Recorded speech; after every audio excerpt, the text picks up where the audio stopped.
हमारे भीम आर्मी के अध्यक्ष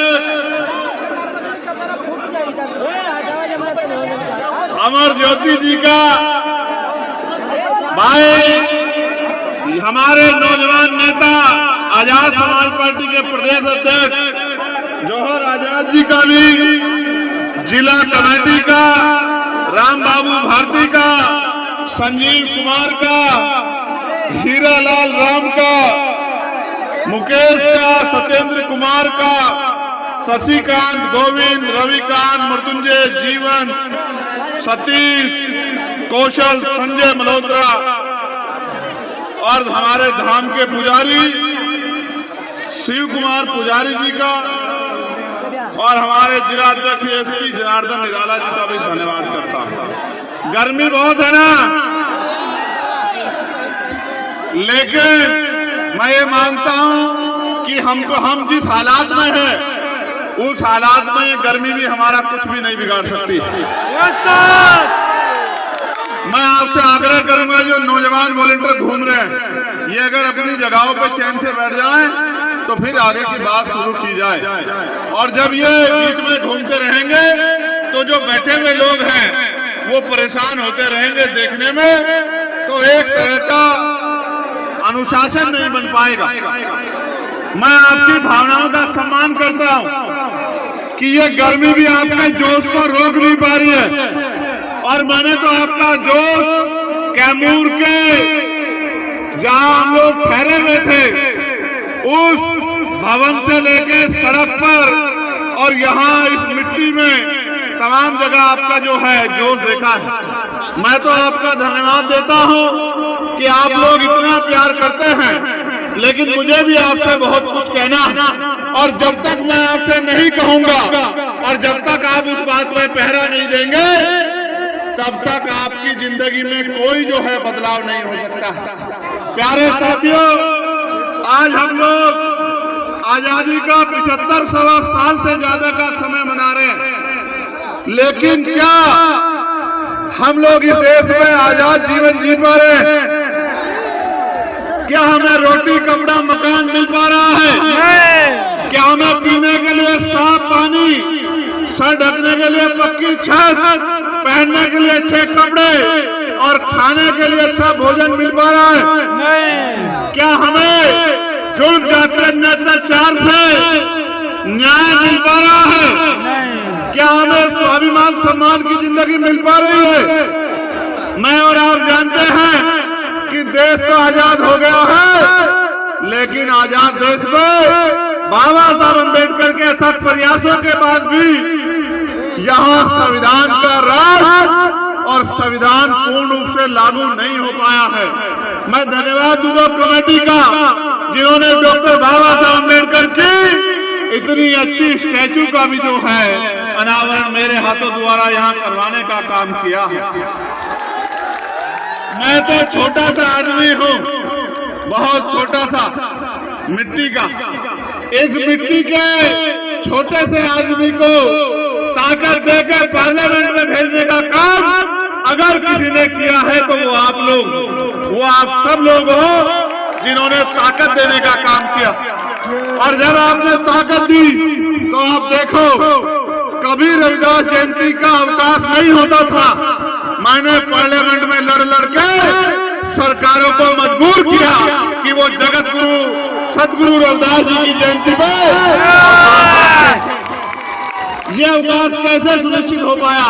जब आपने मुझे ताकत दी, मैंने उस ताकत का प्रयोग करके पार्लियामेंट में देश की सरकार को और प्रदेशों की सरकार को मजबूर किया कि वो करोड़ों लोगों की आस्था का सम्मान करे और जगत गुरु रविदास जी महाराज की जयंती पे अवकाश करें। क्योंकि देश धर्मनिरपेक्ष है, सभी को अधिकार है, सभी की जो है आस्था है, तो इतने लोगों की आस्था के साथ खिलवाड़ नहीं किया जा सकता है। आज जगत गुरु सदगुरु रविदास जी महाराज को मानने वाले लोग पूरी दुनिया में रहते हैं, पूरी दुनिया में वो उनके झंडे का प्रचार प्रसार करते हैं और उनकी विचारधारा को फैलाने का काम करते हैं। इतने लोगों की आस्था का काम जब सरकार ने करने का काम किया तो आपके इस छोटे से सिपाही ने जगत गुरु सतगुरु रविदास जी महाराज की संतान ने आपके झंडे को मजबूत करने का काम पार्लियामेंट में किया, ये आप सब लोगों ने देखा होगा। मैं आपको ये बताना चाहता हूं, आपने मुझे ताकत दी, उस ताकत का प्रयोग करके मैंने आपके आत्मसम्मान की लड़ाई को लड़ने का काम किया। लेकिन आज जब मैं बिहार में हूँ और मैं जब निकल के आ रहा था तो मैंने आपके घर देखे, आपके कपड़े देखे, आपके साधन देखे और कहीं ना कहीं मैंने ये भी महसूस किया कि आपके चेहरे पे उम्मीद तो है, आपके चेहरे पे आशा की किरण तो है, लेकिन आपके चेहरे के साथ साथ आपके मन में ये चिंता भी है कि वो दिन कब आएगा जब हमें भी इस देश में बराबर के अधिकार, सम्मान और इज्जत की जिंदगी मिलने का काम होगा। ये चिंता भी मैंने महसूस की। आप औरों को छोड़ो, अपने दिल पे हाथ रख के बताओ, क्या आप इस जिंदगी से खुश हैं? ये जो तमाम तरह के गैर बराबरी के जीवन को आप लोग जी रहे हैं, इस जीवन से आप लोग खुश हैं? अगर खुश नहीं हो तो इसको बदलने के लिए क्या कर रहे हो, ये भी मुझे बताओ। प्रयास कर रहे हो, नहीं कर रहे हो? मैं आपका ध्यान आकर्षित करूंगा। अब आप मेरी बात को बड़ी गौर से सुन रहे हो। ऐसे समय में मैं आपका ध्यान आकर्षित करता हूं। आपने वहां से यहां तक देखा कि सड़क के क्या हाल है? देखा है, अभी देखा? क्या ये कच्ची रोड पक्की होनी चाहिए थी, पक्की होनी चाहिए थी? ये रोड पक्की क्यों नहीं है आपको पता है? आप किसी भी धर्म के तीर्थ पे जाके देख लो, किसी भी धर्म के ऐतिहासिक स्थल पे जाके देख लो, सरकारों ने बहुत बड़े बड़े योगदान देके उसका सौंदर्यीकरण कराने का काम किया है। करोड़ों करोड़ रुपए देके वहां का जीर्णोद्धार करने का काम किया है। और यहाँ आपकी लाखों की आबादी है, आपके ऐतिहासिक स्थल का जीर्णोद्धार तो छोड़ो, एक पक्का रास्ता भी बनाने का काम नहीं किया। ये तो जब इनको सूचना मिली कि मैं आ रहा हूं तो इन्होंने कच्ची पक्की सड़क जो है 3-4 दिन में निर्माण की है। ये भी कमेटी के लोगों ने की।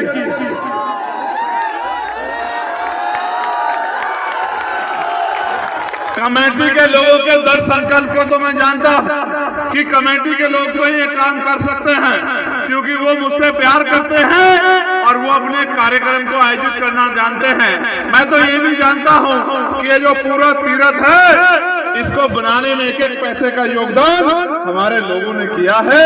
किसी और का कोई योगदान इस पैसे में, इस काम में नहीं। तो मैं आपकी क्षमता को तो मानता हूँ, लेकिन आप ये सोचो,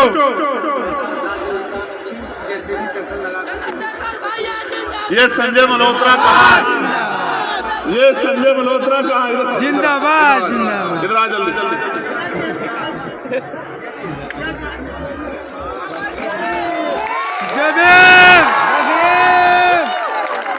ये संजय मल्होत्रा मुखिया, हमारा भाई खजूरा पंचायत वाला, इसने दिन रात अपना ट्रैक्टर लगा के आपके और मेरे लिए इतनी अच्छी व्यवस्था करने का काम किया। इसके लिए जोरदार ताली बजाओ सब लोग। प्यारे साथियों, मैं आपको जगत गुरु सतगुरु रविदास जी महाराज के बारे में, उनकी वाणियों के बारे में कुछ बताना चाहता हूं। एक बार जगत गुरु सतगुरु रविदास जी महाराज जब अपनी स्थान पे बैठे हुए थे, ऐसे ही जो जनता को उपदेश दे रहे थे, तो जनता के बीच से एक साथी खड़ा हुआ। उसने महाराज जी से पूछा कि महाराज जी, हम यहाँ मेहनत करते हैं, खून पसीना बहाते हैं, दिन रात संघर्ष करते हैं, फिर भी हमारे साथ जुल्म जाति अन्याय अत्याचार क्यों होता है? हमारे साथ भेदभाव क्यों होता है? हमें सुख सुविधा का जीवन क्यों नहीं मिलता? तो जगत गुरु सतगुरु रविदास जी महाराज ने एक संदेश उनको देने का काम किया। वही संदेश मैं आपको यहाँ देने का काम कर रहा हूँ। जगत गुरु जी ने कहा कि रविदास मानो सुखी बसनु सुकर है कोई ठाव, एक स्वराज माही दूसर मरगट गांव। जगत गुरु जी ने कहा कि सुख शांति का जीवन जीने के दो रास्ते हैं। अगर जीते जी सुख शांति चाहिए तो स्वराज माही अपना राज लाओ, और अगर मरने के बाद चाहिए तो वो शमशान घाट और कब्रिस्तान में मिलेगा। अगर जीते जी इज्जत की जिंदगी चाहिए तो राज लाओ। ये बात 600 साल पहले सदगुरु महाराज कह के गए, और उन्होंने कहा जो सामने संगत थी कि महाराज जी राज तो अभी भी है, राजाओं का राज तो है, लेकिन हमारे जीवन में सुख शांति क्यों नहीं? तो महाराज जी ने कहा कि ऐसा चाहो राज में जहां मिले सबनुआन, और छोट बड़े सब सम बसे, रविदास रहे प्रसन्न। कि राज भी नीति पे होना चाहिए, ऐसा राज होना चाहिए जहां कोई छोटा बड़ा ना हो, जहां कोई ऊंच नीच ना हो, जहां कोई भय डर ना हो, जहां किसी का अपमान ना हो, सबको खाने के लिए अन्न की, तन ढकने के लिए कपड़े की, सर ढकने के लिए छत की, पीने के लिए पानी की, और तमाम तरह की व्यवस्था सुख सुविधाएं हो। और ऐसे राज को उन्होंने नाम दिया, मैंने पार्लियामेंट में भी आपको बताया था कि उन्होंने कहा कि बेगमपुरा राज होना चाहिए। जब मैंने बात कही तो मुझे कई नेताओं ने पूछा कि भैया ये बेगमपुरा राज क्या होता है? तो मैंने उनको बताया कि बेगम का मतलब होता है बिना गम का राज, जहां किसी की जिंदगी में कोई गम ना हो। ये विचार 600 साल पहले जगत गुरु सदगुरु रविदास जी महाराज पूरी दुनिया को देके गए हैं। मुझे दुख के साथ कहना पड़ रहा है, जिनके यहाँ ऐसे कुल गुरु जन्मे हो, जिस देश में ऐसे संत जन्मे हो, उस देश में 80 करोड़ लोग रोटी के लिए मोहताज हो, ये चिंता का सबब है। उसका एकमात्र कारण ये है कि आज इस देश में बेगमपुरा राज नहीं है। जहाँ बेगमपुरा राज है वहाँ जनता खुशहाल है। इसी बात महाराज जी किसी बात को बाबा साहब अम्बेडकर ने भी कहा, जो बात उन्होंने कही कि स्वराज माही, उसी को बाबा साहब अम्बेडकर ने भी कहा। बाबा साहब अम्बेडकर ने क्या कहा? Political power is the master key. राजनीतिक सत्ता सारे तालों की चाबी है। Political power is the master key, it is the master key by which can you open an each door of your success. अर्थात राजनीतिक सत्ता के जरिए आप अपनी सारी परेशानियों का हल कर सकते हो। मैं आपको इस धाम पे खड़े होकर चैलेंज से कह रहा हूँ, आप राजनीतिक ताकत बना लो। जिस चीज की तरफ हाथ आप रख दोगे वो आपके चरणों में पड़ी होगी, इस बात का मैं आपको विश्वास दिलाता हूँ। यही बात मान्यवर साहब काशीराम जी ने अपनी क्लास 1 की नौकरी छोड़ के गांव जाके, घर जाके लोगों को समझाने का काम किया, और अपना पूरा जीवन इस हक वंचित समाज में भाईचारा पैदा करने और इनको अपने पैरों पे खड़ा करने के लिए लगा दिया।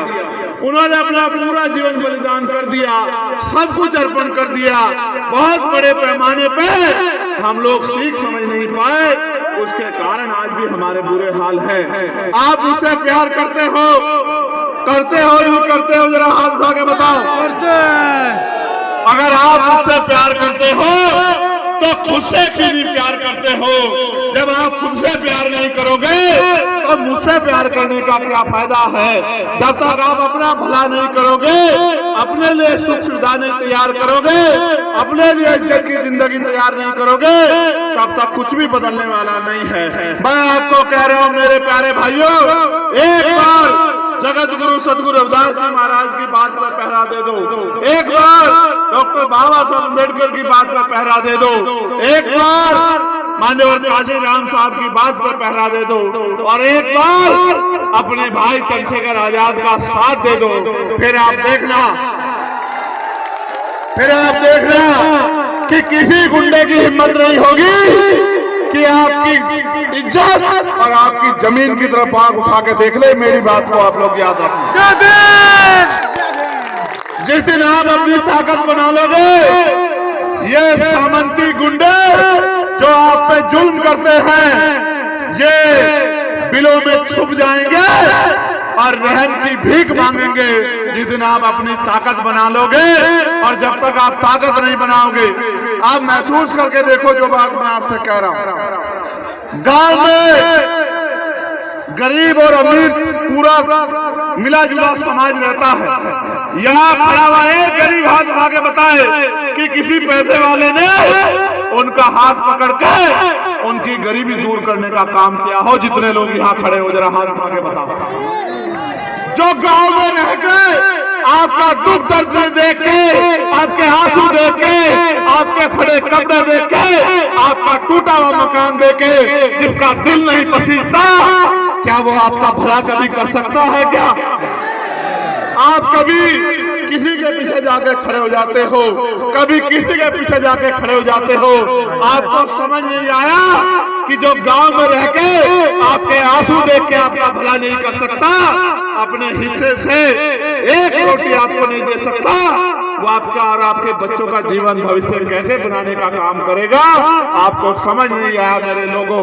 मैं आपको कह रहा हूं, मैं तब तक आपकी मदद नहीं कर पाऊंगा जब तक आप मेरी ताकत नहीं बनोगे, मेरा हाथ नहीं पकड़ोगे, मुझे मजबूत नहीं करोगे और अपनी शक्ति नहीं बनाओगे। मैं अभी मथुरा में गया, आपने देखा मथुरा में 2 बच्चों की शादी जो है वो किसी कारण से जो है वो टूट गई। मेरे मन में इतनी तकलीफ हुई, मैं उस गांव में गया और मैंने लोगों से ऐसे अपील की। मैं धन्यवाद दूंगा उस परिवार को जिस परिवार के पिता ने मेरी बात को मान के अपने दोनों बच्चों की शादी उस परिवार से कराने का काम किया। और कल रात जब मैं यहाँ आपके यहाँ पहुंचा था, कल सुबह, तो उन बच्चों की शादी बड़े धूमधाम से जो है उसी मथुरा के गांव में होने का काम हुआ। उस परिवार की इज्जत वापस मिलने का काम हुआ। फिर मैं उड़ीसा गया। उड़ीसा में मेरी गाड़ियों पे पथराव करके उन गाड़ियों को तोड़ दिया गया। और कारण क्या है, मैं आपको कारण बताता हूं। जब जब मैं गरीबों को इज्जत की जिंदगी दिलाने की बात करता हूं तो सामंतियों के पेट में मरोड़ लगती है। उनको लगता है अगर ये बराबर हो गए तो हम लोग जुल्म जाति किसके ऊपर करेंगे। मैं आपसे कहना चाहता हूं, आपको तय करना है, अगर इसी जिंदगी में खुश हो तो मेरा साथ मत दो, और अगर इस जिंदगी से खुश नहीं हो, इस जिंदगी में बदलाव चाहते हो तो फिर एक मौका चंद्रशेखर आजाद को भी दो कि मैं आपकी लड़ाई करूं। जब तक आप मेरी छोड़ो, अपनी जेब में हाथ डालो और अपनी जेब में हाथ डाल के बताओ कि कितने लाखों रुपए आपकी जेब में है, कितने लाखों रुपए आपके अकाउंट में है, आपके घरों के क्या हालात है, आपके बच्चों के क्या हालात है। कोई पूछने वाला नहीं है आपको, कोई पूछने वाला नहीं। सब लोग आपका मजाक उड़ा रहे हैं क्योंकि वो जानते हैं कि वो इस गैर बराबरी को बना के रखना चाहते हैं। और वही दूसरी तरफ हम लोग जगत गुरु सदगुरु रविदास जी महाराज के नक्शे कदम पे चल के, महाराजा जौहर मल के नक्शे कदम पे चल के, डॉक्टर बाबा साहब अम्बेडकर के नक्शे कदम पर चल के, और बाबू जगजीवन राम के नक्शे कदम पर चल के, और मान्यवर काशी राम साहब के नक्शे कदम पे चल के आपको उसी इज्जत और सम्मान की जिंदगी दिलाने के लिए लड़ रहे हैं जो सपना बाबा साहब अम्बेडकर ने देखा था, जो सपना मान्यवर काशी राम साहब ने देखा। तो गाड़ी के पीछे भागने से, झंडा लहराने से, नारा लगाने से बात आगे नहीं बढ़ेगी। इसके साथ साथ ताकत भी देनी पड़ेगी। बताओ, दोगे नहीं दोगे ताकत? नहीं, ऐसे मुट्ठी बंद करो, ऐसे मुट्ठी, दोनों हाथ आगे मुट्ठी बंद करो। बताओ, ताकत दोगे नहीं दोगे? और अगर ताकत दोगे तो आपको क्या मिलेगा पता है नहीं पता है? अगर ताकत दोगे तो आपको दुगनी ताकत मिलेगी, आपको हक अधिकार मिलेंगे अगर आप ताकत देने का काम करो। इस प्रोग्राम से, इस कार्यक्रम से मुझे रोकने के लिए तमाम तरह के प्रयास किए गए। मैं अपने इस शानदार कमेटी का धन्यवाद देता हूं जिन्होंने तस से मस ना होते हुए ये कह दिया कि अगर मुख्य अतिथि कोई होगा तो वो हमारा भाई चंद्रशेखर आजाद होगा। मैं आपका मुख्य अतिथि नहीं हूं, मैं तो आपका भाई हूं, आपका बेटा हूं। और इसलिए मेरे ऊपर गोली चलाई जा रही है क्योंकि वो जानते हैं कि जैसे जैसे ये चंद्रशेखर आजाद मजबूत होगा वैसे वैसे इसके लोग भी मजबूत होंगे। ये बहुजन समाज मजबूत होगा, इनको कमजोर करना है, इसलिए वो लोग ये षड्यंत्र करते हैं। इसलिए मैं आपसे कहना चाहता हूं कि अगर आपने ताकत नहीं बनाई तो बदलाव नहीं हो सकता। सड़कों पे तो मैं आपकी लड़ाई लड़ता रहूंगा, आप पे जो जुल्म हो रहे हैं उसके खिलाफ कल लखनऊ में मैं लड़ूंगा जाके, उसके खिलाफ यहाँ बिहार में पटना में भी हम लोग लड़े, उसके खिलाफ उड़ीसा के भुवनेश्वर में जाके हम लोग लड़े, उसके खिलाफ राजस्थान में जाके हम लोग लड़े, उसके खिलाफ झारखंड में जाके हम लोग लड़े, उसके खिलाफ दिल्ली में हम लोग लड़े। लेकिन जब तक ताकत नहीं बनेगी तब तक बात आगे नहीं बढ़ेगी। अपने बच्चों के लिए अच्छी शिक्षा चाहते हो, अच्छे स्कूल चाहते हो, रोजगार चाहते हो, महंगाई से निजात चाहते हो, अच्छे हॉस्पिटल चाहते हो। एक हॉस्पिटल आपके यहाँ नहीं है क्या बीमार होने पे आप अपने बच्चे को ले जा लो? इतने बुरे हाल इस क्षेत्र के हैं, यहाँ से आपको बनारस भागना पड़ता है। मैं आपको जिम्मेदारी से कह रहा हूँ, एक मौका चंद्रशेखर आजाद को दो, फिर आप देखना कि आपको किसी के आगे हाथ नहीं फैलाना पड़ेगा। और मैं तो अपना काम जिम्मेदारी से कर रहा हूं, आप बताओ करता हूं नहीं करता हूं काम? तो फैसला आपको करना है कि चंद्रशेखर आजाद को ताकत देनी है या इसी हाल में रहना है। बताओ ताकत देनी है नहीं देनी? बताओ देना है। बताओ बेगमपुरा बसाना है नहीं बसाना है? बसाना है। बताओ ये अन्याय अत्याचार रोकना है नहीं रोकना है? रोकना है। बताओ अपनी ताकत बना के और मान सम्मान का जीवन प्राप्त करना है नहीं करना है? बताओ बताओ इस देश में इज्जत की जिंदगी के लिए आगे बढ़ना है नहीं बढ़ना है? बताओ बढ़ना है। तो ये तभी होगा जब आप लोग संकल्प ले लोगे नहीं लोगे संकल्प? तो फिर दोनों हाथ को आगे आशीर्वाद दो, क्योंकि अब तो जंग चल रही है। एक तरफ वो लोग हैं जो मुझे निपटा के इस लड़ाई को खत्म करना चाहते हैं, आपने देखा नहीं देखा, लेकिन जिसके ऊपर इतने लोगों का प्यार हो, माँ बहनों का आशीर्वाद हो और जिसके सर पे जगत गुरु सदगुरु रविदास जी महाराज का हाथ हो, वो इतना जल्दी जाने वाला नहीं है। मेरी बात पे मैं आपको विश्वास दिलाता हूं, इस बार इस धाम के जीर्णोद्धार के मामले को भी हम लोग पार्लियामेंट में उठाने का काम करेंगे और अगली बार जब ये दिन आएगा तो मुझे विश्वास है कि यहाँ से यहाँ तक पक्की सड़क जो है वो बनने का काम होगा, ऐसा भी मेरा विश्वास है। बाकी आप सबके लिए मंगल कामनाएं और महाराज जी का आशीर्वाद और आपका प्रेम ऐसे ही बना रहे। मैं कुछ साथी हैं जिन्होंने इस कार्यक्रम को सफल बनाने में हमारा सहयोग किया, अपनी गाड़ी लेके आए बेचारे, अपने साधन लेके आए। आप तो जानते हैं मैं तो सिपाही आदमी हूँ, जहाँ मौका मिलता है जैसे आप रखते वैसे चला जाता हूँ। मैं रितेश यादव जी का, संतोष अम्बेडकर जी का, दीपक सम्राट जी का, अबूजर खान का, सामंत प्रधान का, नरेंद्र कुमार का, संजीव कुमार का, कविता अम्बेडकर का, राहुल रंजन का, इंजीनियर मनीष चौधरी का, ऋषि राज जी का, तारकेश्वर चौधरी जी का, बबलू आजाद का, करण पासवान का, संजीव, अमित, प्रमोद चंद्रा, शिवजी और रोशन चौधरी का धन्यवाद देता हूं और आप सबका बहुत बहुत आभार। जय भीम, जय भीम।